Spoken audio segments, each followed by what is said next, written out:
Hello and welcome everybody to the, I think, 35th pickups video on the Tutor Games channel. If it's not 35th, then it'll be fixed down there. I haven't even got the lights on today because I'm just doing a really quick one. Not particularly bountiful haul this week, but some good stuff, so let's get into it. First things first, I got, now, this game was at CEX for $15 for the longest time, but it just went down to 10, so I decided this is the time to get it, and it is Hyrule Warriors for Wii U. So, yeah, I mean, I've heard all kinds of good stuff about this game, you know, it's Warriors, but Zelda. At the Parramatta CEX, they have tons and tons and tons of this game.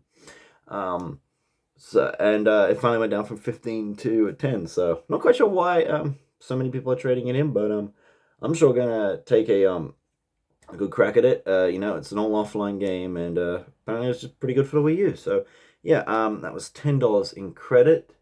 Traded it, so that was about see how much credit I have left over. No, I was out of credit, so yeah, that's $5.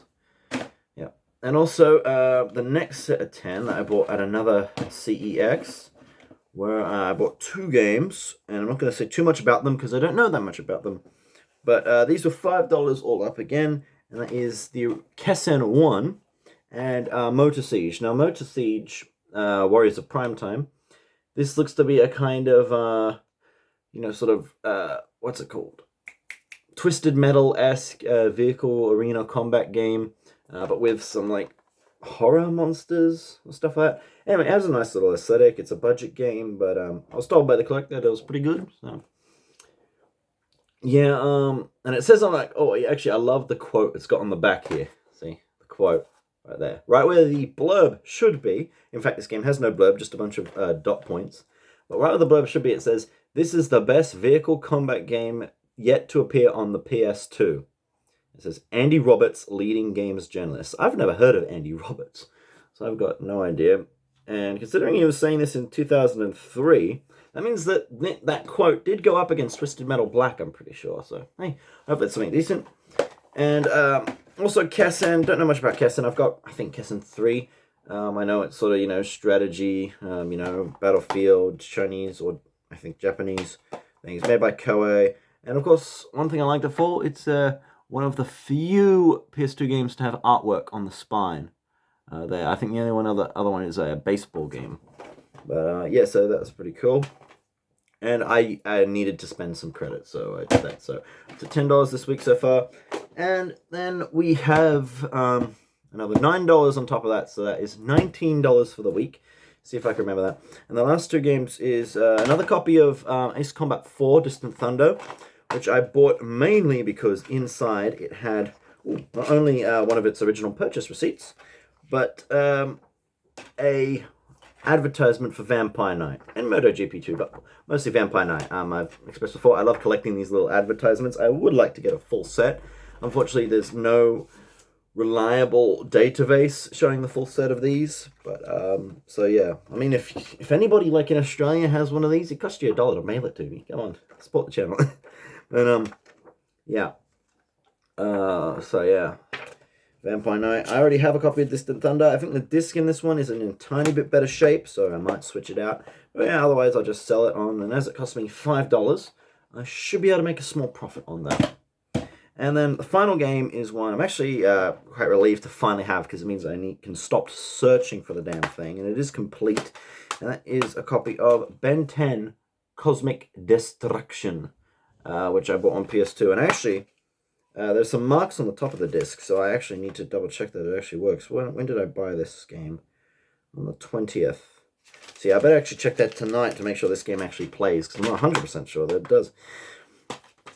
But yeah, so this one was $4, and this actually is a surprisingly valued game. This tends to go online for upwards of $20. It costs about that much at CEX. And yeah, so out of all the Ben 10 games, this, for whatever reason, is the most valuable. No feature about it stands out among the others, but I now have all of them, because I have the other Ben 10 games. And they're actually made in a pretty interesting way, the Ben 10 games. The first two are sort of 2.5D, well, not quite, but yeah, they're side-scrolling beat-em-ups in 3D. And actually made pretty good. And the first two are made on the same engine, so they seem to share the same controllers, and they just have different storylines. But then the third one, while making the jump to full 3D, still keeps like 99% of the same control scheme. So it's easy to go from one to the other. And, they seem like fairly competent meters, and I can respect that sort of thinking. But anyway, so yeah, that's $19 for this modest stack of games, which I think is a pretty good deal. And considering I'll be able to sell Distant Thunder back and make back a decent chunk of that, I class that as a pretty good week. And I've also made a couple sales too, which I will update in the description for the weekly total. But yeah, that was the pickups for this week. No one else sent me in any messages saying stuff they picked up. And so yeah, just a nice quick video. And I think I will end it there. Oh no, yes, one more thing I just want to quickly...